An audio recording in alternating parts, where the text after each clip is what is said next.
Avant de prendre son poste de travail, la conductrice de car doit vérifier l'état du véhicule.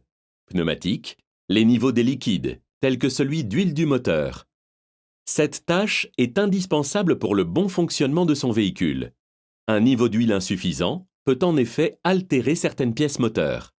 En cas d'anomalie, la conductrice signale le problème technique au responsable d'atelier de l'entreprise. Avant de démarrer son autocar, la conductrice gère la girouette, permettant d'indiquer lors des arrêts le numéro de la ligne et la destination du véhicule. S'assure qu'elle a bien les pictogrammes transport d'enfants à l'arrière et à l'avant du véhicule, puis elle met sa ceinture de sécurité et insère sa carte de conducteur dans le chronotachygraphe numérique.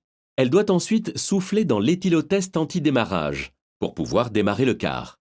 Si le taux d'alcool détecté par l'appareil est égal ou supérieur à 0,10 mg par litre d'air expiré, elle ne pourra pas partir faire son circuit. Les conducteurs de car sont effectivement soumis en matière d'alcoolémie à des normes plus strictes que les autres conducteurs, car ils transportent des personnes et des enfants. Dans le cadre d'un transport scolaire, la conductrice qui arrive sur un arrêt balisé doit activer le signal de détresse du véhicule pour laisser monter ou descendre les enfants.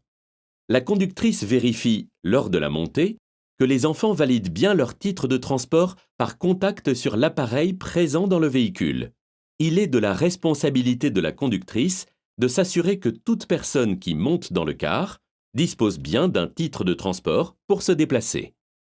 Lors de l'arrivée de l'autocar sur un point d'arrêt, la conductrice doit toujours être vigilante en matière de sécurité. Les arrêts peuvent être très contraints en termes de place. Au volant d'un autocar, il y a de nombreux angles morts qui nécessitent de la part de la conductrice de redoubler de vigilance en présence de nombreux passagers qui se croisent sur les emplacements réservés aux autocars.